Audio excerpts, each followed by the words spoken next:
Okay, so here I am again for the second podcast in the Young Theatre on the Move series, and my name is Paul Murray, in case you missed the first one.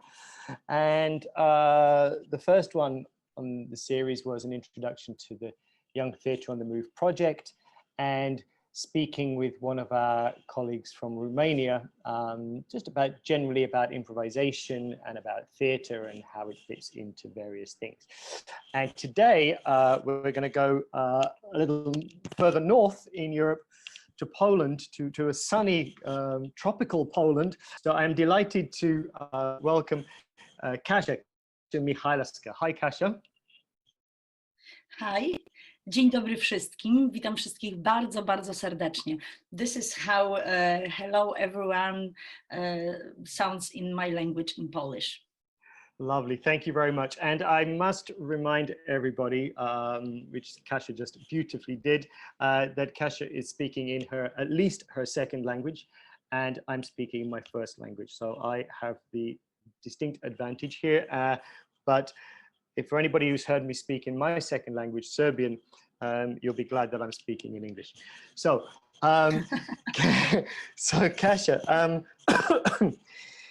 now you got involved in this project because you are, as far as I know and understand it by reputation, one of the leading practitioners in Poland in improvisation, improvised theatre. Can you just give us a little bit of background about yourself and how you got involved in this art form?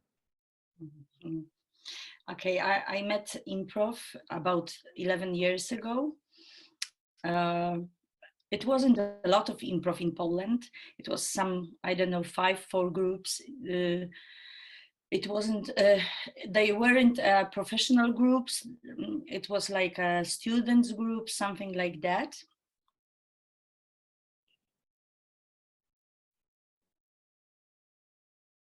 Because one of the Polish TV wanted to make a TV improv show, and then they realized that no one knows about how to do improv.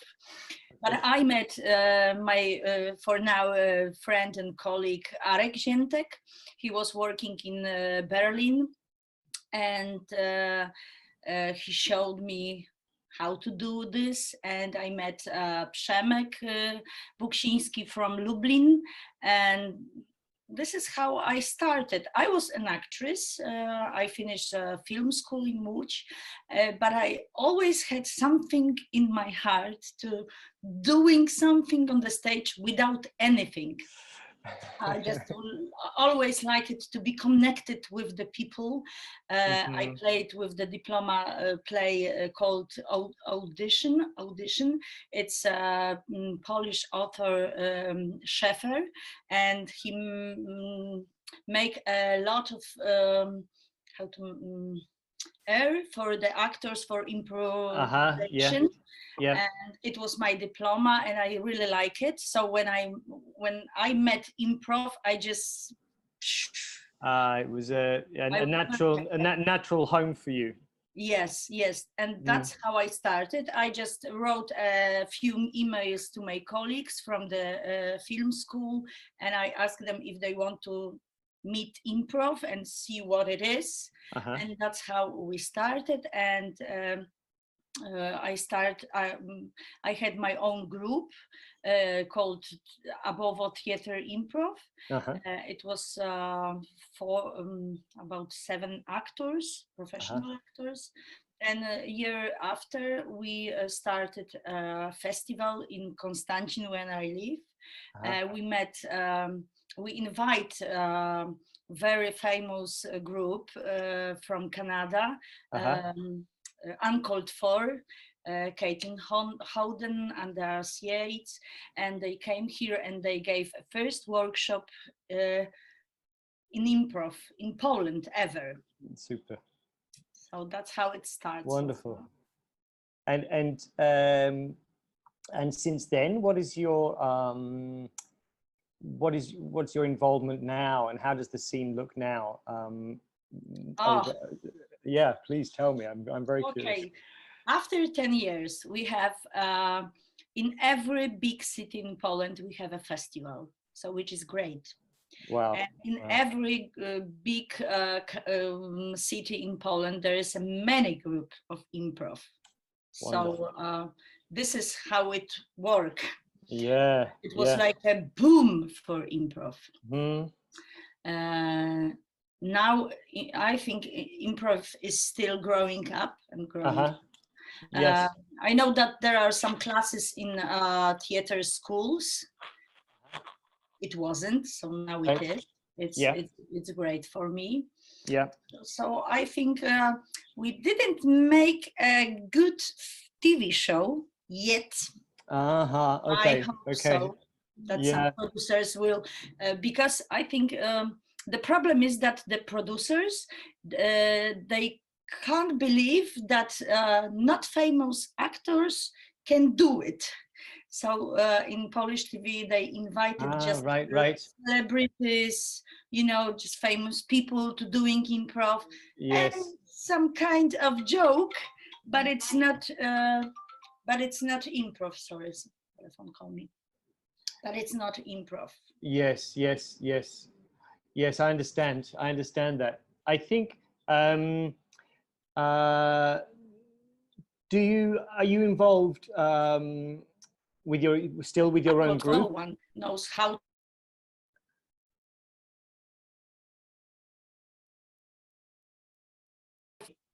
Good shows. Yeah, we just had a little break there, but I think it's okay. I understood the last part. Are you still very much actively involved now? Is it something that you do kind of weekly, monthly? Are you, as an actress yourself, or are you teaching? What's your sort of involvement with improv now?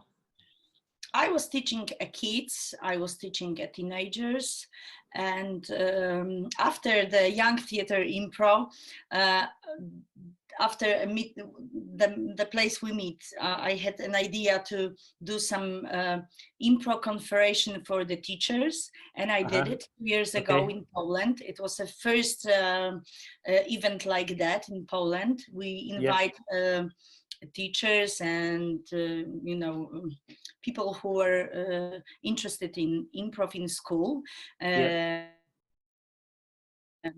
With my friend Anya, we did how to say a book called Improv for a Teacher for a Start.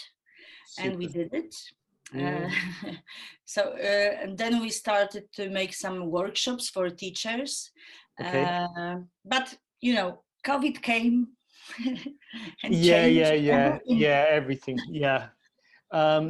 So I think that's, you know, there are so many things that we could focus on in this conversation, and so many things, or so many interesting things that you've said that I want to ask you about. But because we have a limited time, I'd like to speak a little bit more about your work with teachers.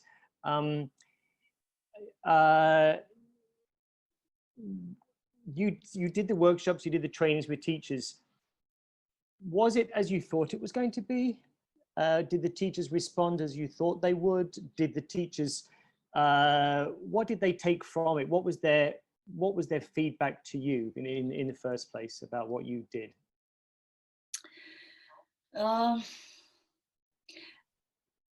I have to be honest that I knew that it won't be easy.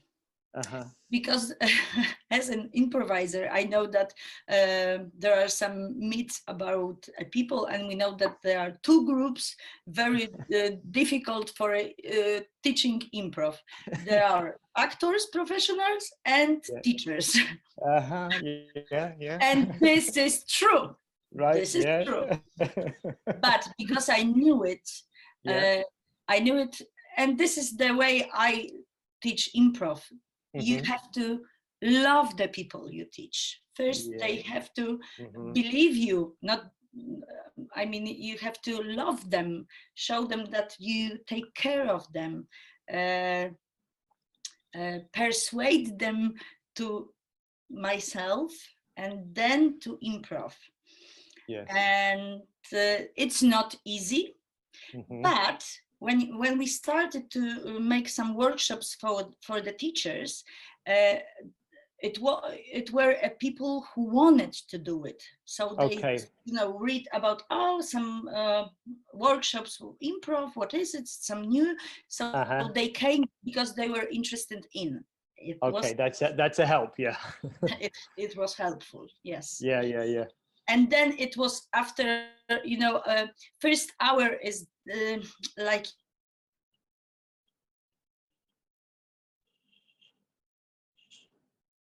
they're very how to say close, but then they are so they were open for this, and every teacher who met workshop with improv in Poland they love it.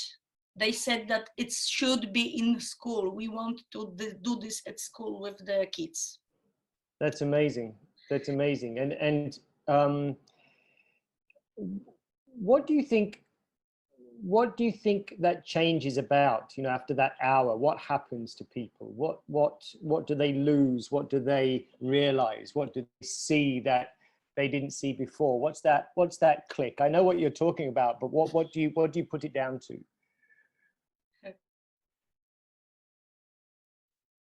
You're asking me about my know-how.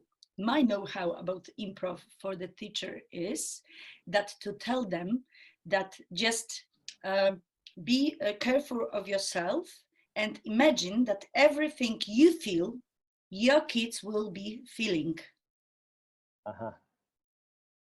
When you tell them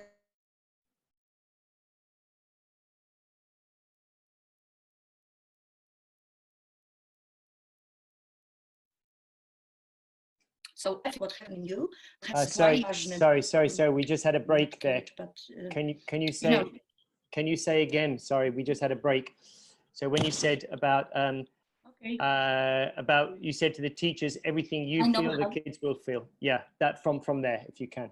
Yeah. So I think this is like a magic point. When I say everything you feel, be careful what you feel, because the same will feel your students. And then they stop thinking about themselves that they are shy, but they are just watching themselves, and I don't know, something happened. So they this is the moment they stop to oceniać, how to say, critics themselves. You understand? Being self-conscious. Yes. It's very interesting. After 2 hours, there is a magic. I don't know. I sometimes I feel that I have people, and that someone let them talk. Do you understand what I say? Yes, I understand. Yeah. You're offering them a freedom. I see the people, and I feel like I am a magician who say, you can say, you can feel, you can do it. I don't know, because they always can. I don't know why they don't. They need you give them permission to do something that, like you said, they could do anytime, but they don't. Do you think that means I think whatever that is, whatever the pressure is on them not to speak, not to be honest, not to express themselves, from my experience, schools tend to be places where those attitudes are common. So sometimes when I think about the teachers introducing improv into schools, it seems like, in theory at least, that the school is not a particularly natural home for improv because of how schools are built now. What do you think are the biggest difficulties that teachers face taking improv into the classroom?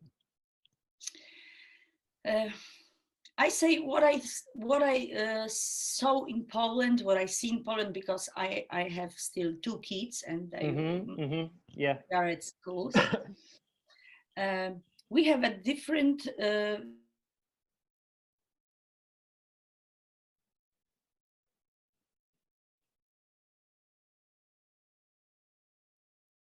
when I have a feeling that they need a revolution. Sorry. Could you say from when you said that you have 2 kids in school, because we had another break there. Okay, I have kids, so I know I have my own doświadczenie, experience about being at school. But for now, I think that there is a very difficult moment for the teachers in Polish education. And how to say, I feel like they have something like that they need revolution, that Polish education need revolution. And when they met improv, is this revolution? This is the way we should teach people. And why I think they feel like that, because improv in funny way teach, for example, some words in English. It's not just like that. We both know that the improv is about inside of a human. Yeah. Yes. It's improv teaches how to listen people, how to respect their ideas, and these are things that teachers don't have a time to teach in a school, because they have program. And for now, we both know that no one understands why in the Google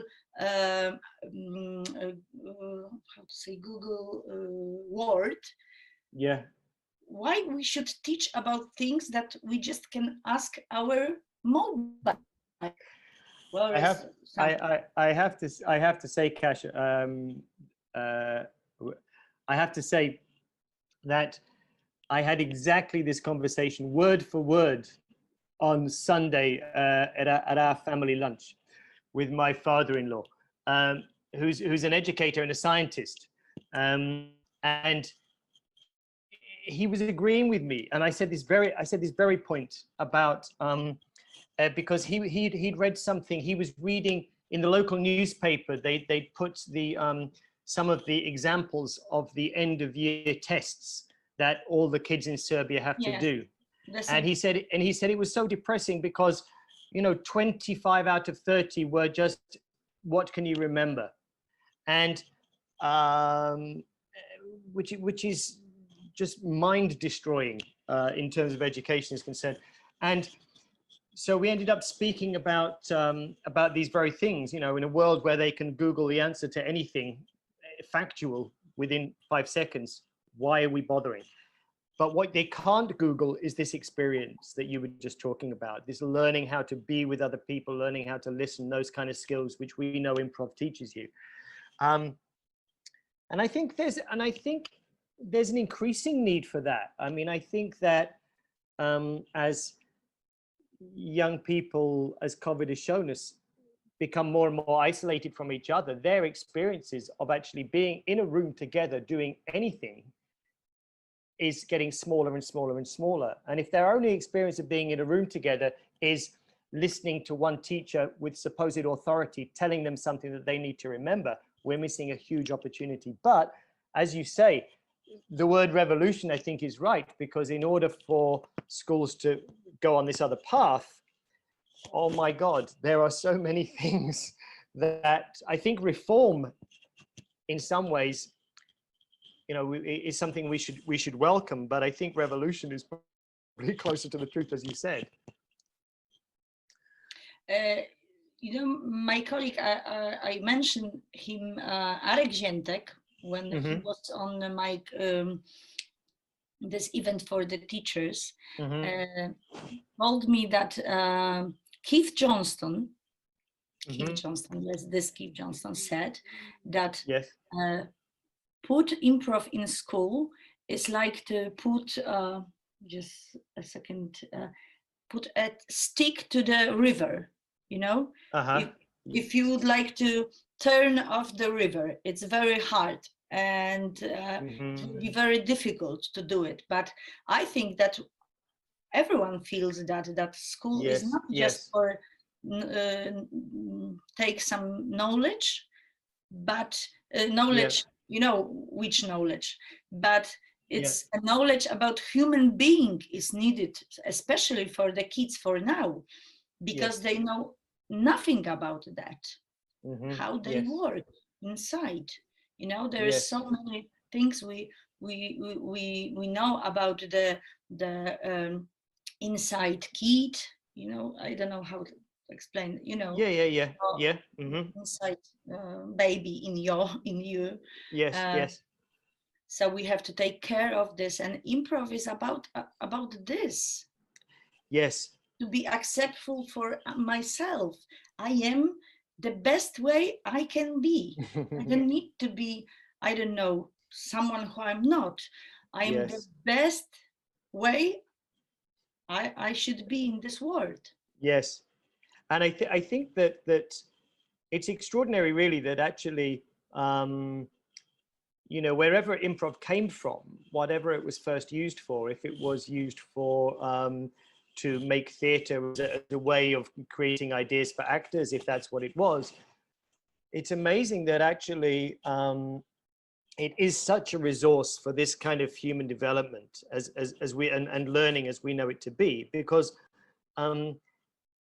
you know, there are certain golden rules of improvisation which we know, and if those things are followed, then the response will be personal development. It happens. It's unavoidable, and in a sense, you know, we are delivering a curriculum in a sense, because we know there are certain things that we follow, but it's very magical because it does call for, you know, it's always on the edge. I feel when it works well, it's always on the edge of not working, and that's what I really like, and that's why I keep doing it, I think, because that buzz is the same no matter how many years you're doing it with the different people.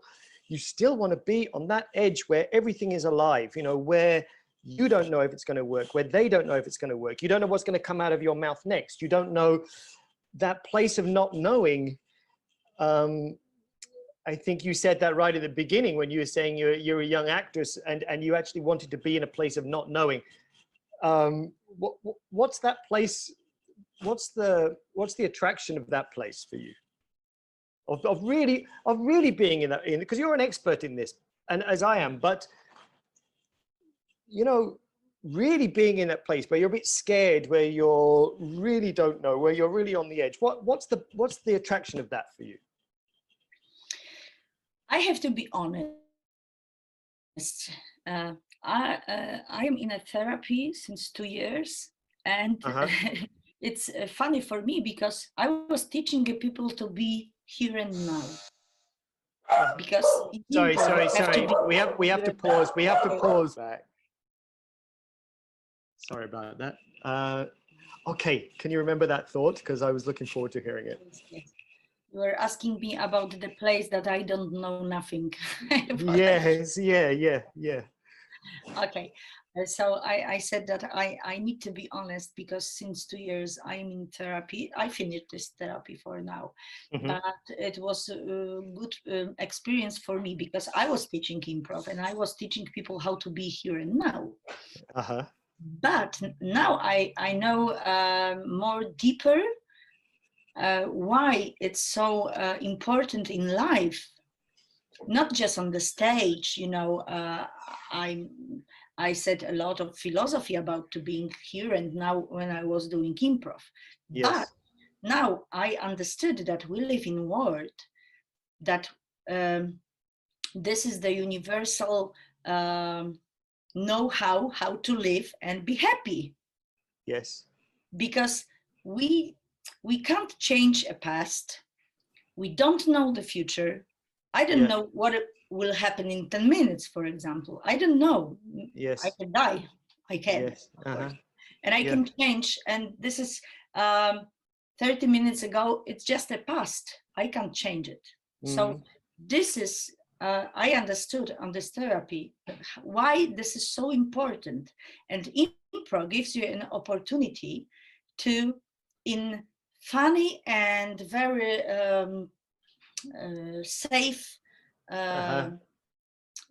safe way, yes, experience this moment to be yes, here and now. Sometimes it's very funny because yes, improv games are very funny, you know. yes, yes, Sometimes there is very deep because yes, you can feel yourself, your feelings, your yes, body in yeah, this moment, and in life is the same. yes, yes, So we can teach in improv the moment that there is nothing wrong and bad situation. There are just situation, and all we have to do just go in it, because yes, this is the one way, yes, and yes, this is exciting. If we will just think about this moment, um, it's scary. yes, This is what we do in life. I did in my life. I was yes, scared, yeah, but for now I'm excited, yeah, because yeah, it's yeah, better for me to be excited, but I have to learn how to change hmm, my mind yes. in this moment, here and now. So you're using the Kasia from the improvisation room in your everyday life more, Yes, and in short. now I think that after therapy I understood this more deeply, what I'm doing, Mm-hmm, mm-hmm. and and I really appreciate and improv. Yes, And now I understand how it's great thing is improv to put at school, and to, I think, for everyone, yeah, improv is good for everyone. Everyone should mm, I don't know, meet improv, yes. I because agree. I agree absolutely. There's Augusto Boal, who was talking about, who was the Brazilian theatre maker who talks about forum theatre. He has this famous phrase he's quoted on about theatre the theatre workshop is a rehearsal for life. And I've always thought that, and that's normally applied to theatre practice which is based on an issue, or based on, you know, more like drama therapy, for example, which I understand and respect. And improvisation is sometimes is not taken as seriously as drama therapy, for example, or psychodrama, because we're not focusing on the subject. We're not sort of necessarily dealing with your problem, my problem. You know, the content is not really the issue. But I think it, as you do, that the form is the thing. The form is the thing for me, which is developmental, and that's the thing which led me to it, keeps me coming back to it, and very often is in that room at that time is the place I feel more comfortable than anywhere, because, you know, we have these boundaries around us. It's the safe space and we can do anything. And I remember that from being a kid. My first time I did improv in a room with my teacher, luckily I did it at school, and I was 15, and it just gave me this, you know, 2-hour a week window of sanity that I could deal with everything else. And not much has changed. I mean, it still feels like that. I mean, I have to say one thing, because it's something that I'm working on now. One student of mine a few years ago, we were doing improv and we were rehearsing, and he said, "Paul, I have to ask you, why isn't this school?" And so your answer about what school are, what teachers do, and what revolutionary practice would look like is kind of the answer to him. Why isn't it school? And I think, well, it could be, is sort of my answer to that. And especially after having this conversation, I'm inspired in that. Look, this time has gone really, really quickly, and I so appreciate your experience and your honesty and your fantastic English. Thank you. You've communicated. You must be great. You must be superb in Polish, because you've communicated really well in English. And I don't know if there's anything else you want to say. for me, this has just been wonderful, and I hope we will, we will meet in the future and continue this conversation. Okay, thank you so much, Paul. Just one thing I wanted to say, that the Please. first thing I say to the teachers is to tell them that they are good enough, not as teachers, just as a people. Yes, yes. Teachers, they need to be touched and hold, and you know what I mean. Thank you so much. It was nice to see you and hear you, because I can't wait to meet you alive. Yes, yes, yes, yes. Live in person. I hope so. Yes. Yeah. Yes. Fingers crossed. And Ursha said that we should meet for a week. It will be great. So absolutely, I can't wait. Thank you so much, Kasia. Thank you so much. Okay. Bye. Goodbye. Bye.